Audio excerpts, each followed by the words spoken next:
ठळक घडामोडी.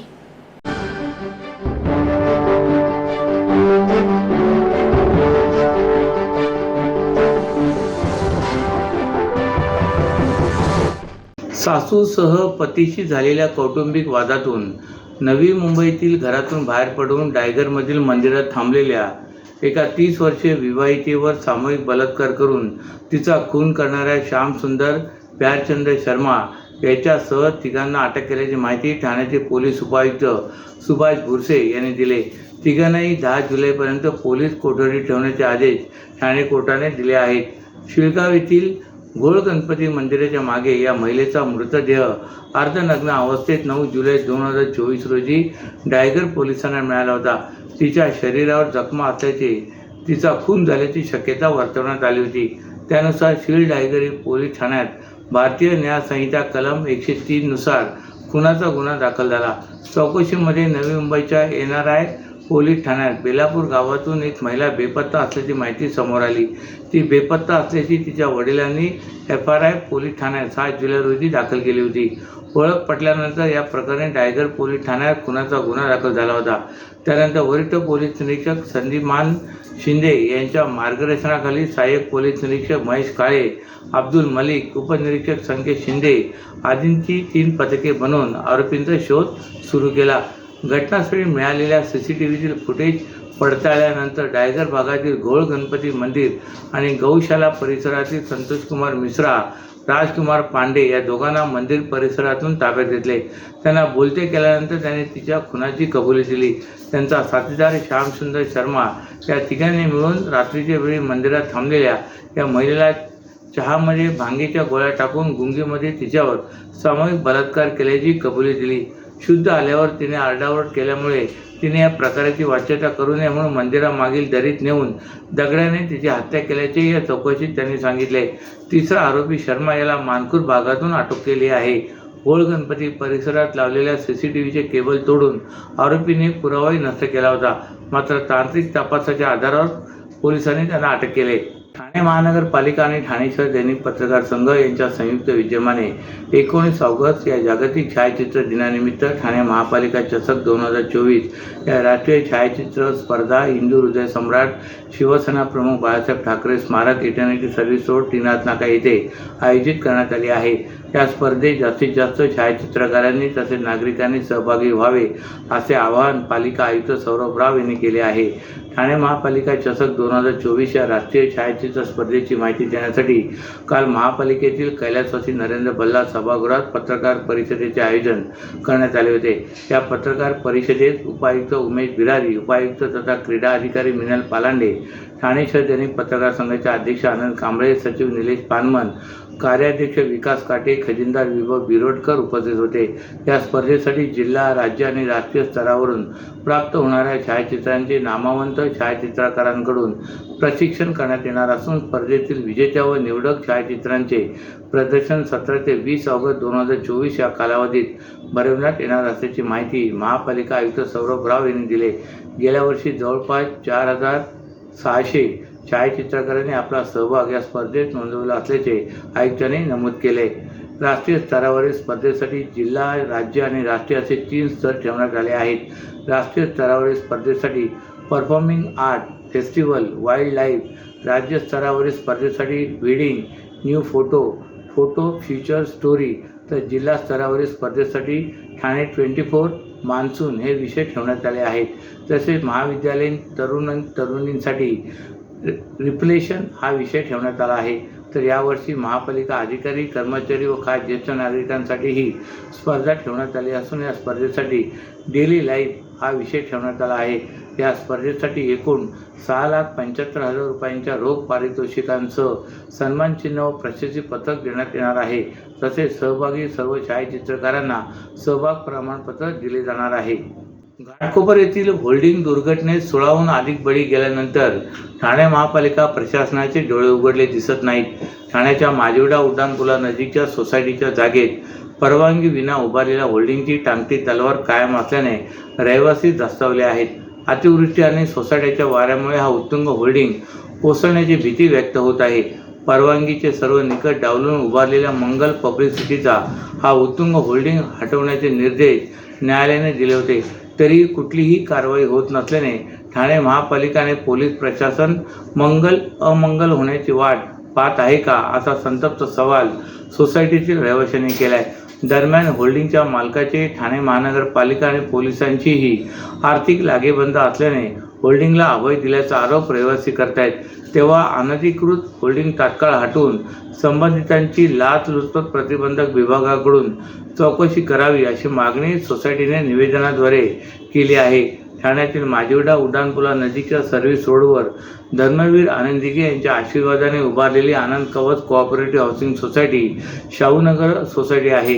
या सोसायटीच्या जागेत राहुल शिर्के यांच्या मंगल पब्लिसिटीने ठाणे महापालिकेकडे खोटी कागदपत्रे सादर करून 2018 साली 80 फूट बाय 100 फूट व 90 ते 95 फुटापेक्षा उंच असे 2 जाहिरात फलक उभारलेत. या अनधिकृत होल्डिंगबाबत सोसायटीने स्थानिक नगरसेवक, प्रशासन तसेच मुख्यमंत्री एकनाथ शिंदे यांच्याकडे अनेक तक्रारी केल्या. होल्डिंगबाबत मुख्यमंत्र्यांचे स्पष्ट निर्देश असताना देखील महापालिका अधिकाऱ्यांच्या पक्षपाती धोरणामुळे रहिवासी आणि पादचाऱ्यांच्या जीवाला धोका निर्माण झाला आहे. या जाहिरात फलकाला लागून अनेक घरे असून रहिवाशीची वहिवाट बंद झाल्यामुळे हे बेकायदा होल्डिंग हटवण्यासाठी सोसायटीचा अविरत लढा सुरू आहे. परंतु ठाणे महानगरपालिकेचे अधिकारी काहीच दखल घेत नाहीत. एक प्रकारे मनमारी सुरू असल्याचा आरोप सोसायटीने केला आहे. काय सांगा, आनंद कवच रहिवासी तीव्र त्यांच्यामध्ये संताप व्यक्त झालेला आहे होल्डिंगबाबत. आता ह्या होल्डिंग म्हणजे आनंद कवच सोसायटी ही 30 वर्षापूर्वी बनली. होल्डिंगचं परमिशन गेली 4-5 वर्षापूर्वी दिलं गेलेलं आहे. ते परमिशन देतेवेळी आनंद कवच सोसायटीची कुठलीही NOC न घेता आणि खाली पूर्ण झोपडीधारक लोक राहत आहेत त्यांची कुठली NOC न घेता विकासकाच्या एका NOCवरती किंवा सातबाऱ्यावरती त्यांना परमिशन दिली गेलेली आहे. हे कुठेतरी प्रशासन आणि जाहीरदाराचं हे संगनमताने काम झालेलं आहे आणि ह्या लोकांना वेटीस धरत आहेत. तसंच त्या स्थानिक नागरिकांनी तेव्हा माझ्याशी पाठपुरावा केल्यानंतर गेल्या 3 वर्षापूर्वी मी महापालिकेमध्ये असताना हाऊसमध्ये विषय घेतला होता, स्टँडिंगमध्ये हा विषय घेतला. तेव्हा सांगितलं की ती अनधिकृत होल्डिंग्स आम्ही काढू. त्याचा कंटिन्यू पाठपुरावा केला. मग प्रशासन बघायची भूमिका करते आणि स्टँडिंग जी साईज दिलेली आहे त्यांनी परमिशन ती साईज आहे छोटी आणि बनवलं त्याच्या तिप्पट साईजनी. आणि अक्षरशः आज ती बिल्डिंग धोकादायक आहे. लोक जीव मुठीत घेऊन राहत आहेत आणि त्यांनी वारंवार तक्रार केली महापालिकेकडे आणि त्यांच्याबरोबर मीही तक्रार केली, पण महापालिका का त्याच्याकडे दखल घेत नाही आहे. सन्माननीय आयुक्त साहेबांना मी परवा 8 दिवसापूर्वी भेटलो. आयुक्त साहेब बोलले की मी बघतो आणि करतोय, कागदावरतीच आहे, प्रॅक्टिकल काही नाही आहे. मला 4 ओळीचं एक लेटर पाठवलं, तुम्ही जे पत्रव्यवहार केला होता ते फुल कारवाईसाठी पाठवत आहोत म्हणून स्टॅबिलिटी रिपोर्ट आम्ही तुम्हाला देतो.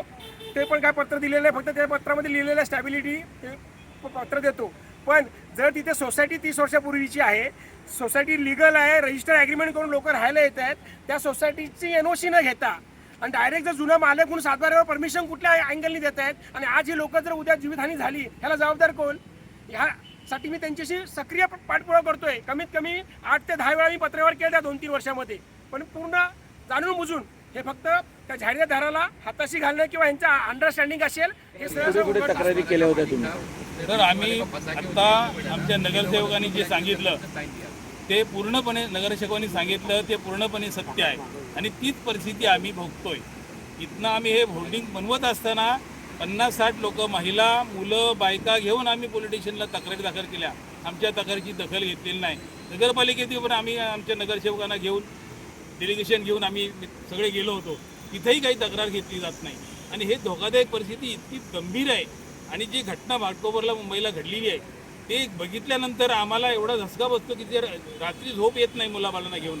कारण तिकडचं होल्डिंग पण बघा, हे इकडचं नाळेच्या शेजारी आहे, पण तिकडचं अक्षरशः घरांना झोपड्यांना लागून उभं केलेलं आहे. ते बघा तुम्ही परिस्थिती काय. तुम्ही मुख्यमंत्र्यांना सुद्धा पत्र दिलेलं आहे? दिलेलं आहे. आमच्या रहिवाशांच्या वतीने नगरसेवक पण कार्य करतायत, रहिवाशांच्या वतीने सोसायटीचे लोक पण काम करतायत आणि रहिवाशांच्या वतीने आम्ही नागरिकांचाही विरोध आहे या गोष्टीला, परंतु ते मानलं जात नाही साहेब. आणि हे मानावं कुठल्या परिस्थितीत. आणि आमच्या डोक्यावरचं जे काही धोकादायक आहे निर्माण झालेलं हे संकट आहे, हे संकट नगरपालिकेने आणि प्रशासनाने दूर करावं अशी आमची फार अतिशय कळकळीची आणि आमच्या तळमळीची मागणी आहे.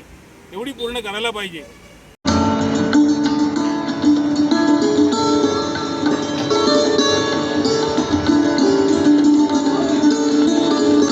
सर्व नागरिकांना आवाहन करण्यात येत आहे की सध्या डासांमार्फत पसरणाऱ्या डेंग्यू या आजाराचा प्रसार रोखण्यासाठी प्रत्येकाने पुढीलप्रमाणे कार्यवाही करावी. डेंग्यू आजार एडिस इजिप्ती हा डास चावल्याने होतो. या डासांची पैदास साचलेल्या किंवा साचवलेल्या स्वच्छ पाण्यामध्ये होते. 8 दिवसांपेक्षा जास्त दिवस पाणी उघडे व साचून राहिल्यास त्यात डास अंडी घालतात. अंड्यांच्या अळ्या तयार होऊन पुढे डास तयार होतात.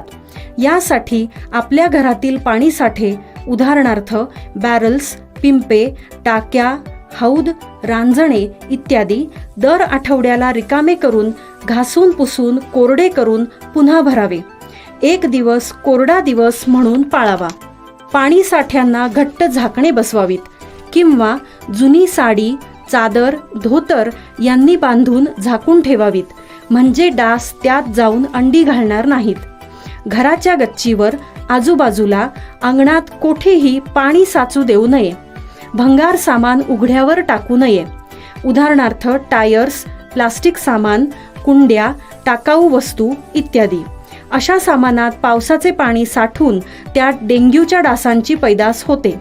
घरातील कूलर्स, फ्रीजच्या पाठीमागील ट्रे हे देखील वेळोवेळी कोरडे करावेत. लक्षात ठेवा, नुसत्या फवारणीने डास घनता कमी होत नाही, तर त्यासाठी डास पैदास ठिकाणे नष्ट करणे ही आपल्या सर्वांची जबाबदारी आहे. कोणताही ताप अंगावर न काढता जवळच्या शासकीय रुग्णालयात मोफत औषधोपचार घ्या. अशा प्रकारे नागरिकांनी सहकार्य केल्यास डेंग्यूचा प्रसार रोखणे सहज शक्य आहे. महाराष्ट्रातील विविध गावापासून सुरू होऊन पंढरपूर येथे जाऊन मिळणारी वारकरी संप्रदायाची पदयात्रा म्हणजे आषाढी वारी. या वारीमध्ये अनेक जाती धर्मांची लोक जास्तीत जास्त संख्येने सहभागी होतात. वारी ही महाराष्ट्रातील एक धार्मिक व सांस्कृतिक परंपरा आहे. पंढरीचा वास, चंद्रभागे स्नान आणि दर्शन विठोबाचे या एका इच्छेपोटी वारकरी वारी चुकवत नाहीत, अशी भागवत संप्रदायाची धारणा आहे. अशा या पंढरपूर वारीत यंदा 40व्या वर्षात डॉक्टर विश्वास सापटणेकर यांच्या नेतृत्वाखाली सह्याद्री मानव सेवा मंचाचे शेकडो स्वयंसेवक व सेवाभावी डॉक्टर मंडळी आपली निस्वार्थ सेवा देतात. सालाबादप्रमाणे यंदाही डॉक्टर राजेश मडवी फाउंडेशनच्या वतीने डॉक्टर राजेश मडवी यांनी आपल्या संपूर्ण चमूसह नातेपुते येथील आरोग्य शिबिरात माऊलीच्या चरणी आपली सेवा अर्पण केली. या शिबिरात हजारांच्या वर माऊलींना अंगदुखी, पायदुखी, सर्दी, पडसे, ताप, अतिसार, उच्च रक्तदाब, जुलाब अशा विविध आजारांवर औषधोपचार, सलाईन, मलमपट्टी अशा प्रकारे इलाज करण्यात आला. त्याचबरोबर छोट्या शस्त्रक्रिया, टाके घालणे, पायदुखीसाठी तेल वगैरेने मसाज अशा सेवा देण्यात आल्या.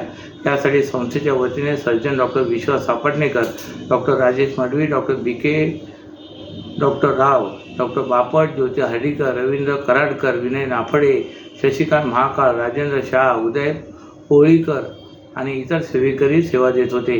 ठाणे महापालिका क्षेत्रात मुख्यमंत्री माझी लाडकी बहीण या योजनेसाठी नोंदणी सुरू झाली. त्यासाठी महापालिकेच्या सर्व प्रभाग समिती कार्यालयामध्ये मदत कक्ष सुरू करण्यात आली आहेत. ठाणे महापालिका आयुक्त सौरभ राव यांनी माजिवडा, मानपाडा प्रभाग समिती कार्यालय आणि वाघेचेड प्रभाग कार्यालय येथील मदत कक्षांना आज दुपारी भेट दिली. अर्ज स्वीकृती, त्याची छाननी, नोंदणी आदी कामाची माहिती आयुक्त राव यांनी घेतली. तसे अर्जाची प्राथमिक तपासणी करणाऱ्या अंगणवाडी सेविकांशी त्यांनी संवाद साधलाय. त्याप्रसंगी माजिवडा, मानपाडा प्रभाग समिती कार्यालयात ज्येष्ठ माजी नगरसेवक संजय भोईर, माजी नगरसेवक भूषण भोईर, अतिरिक्त आयुक्त प्रशांत रोडे, उपायुक्त दिनेश तायडे, सहाय्यक आयुक्त प्रीतम पाटील आदी उपस्थित होते. तर वाघेश्वरी येथील कार्यालयात अतिरिक्त आयुक्त प्रशांत रोडे, उपायुक्त शंकर पाटोळे, सहाय्यक आयुक्त सोपान भाईक, सहाय्यक आयुक्त भाजन घुगे आदी यावेळी उपस्थित होते.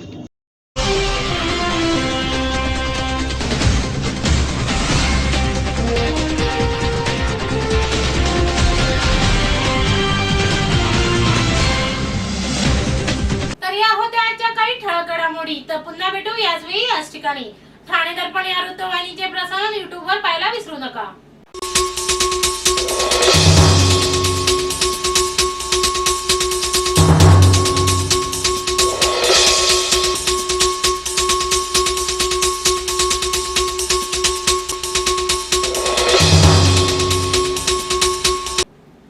धन्यवाद.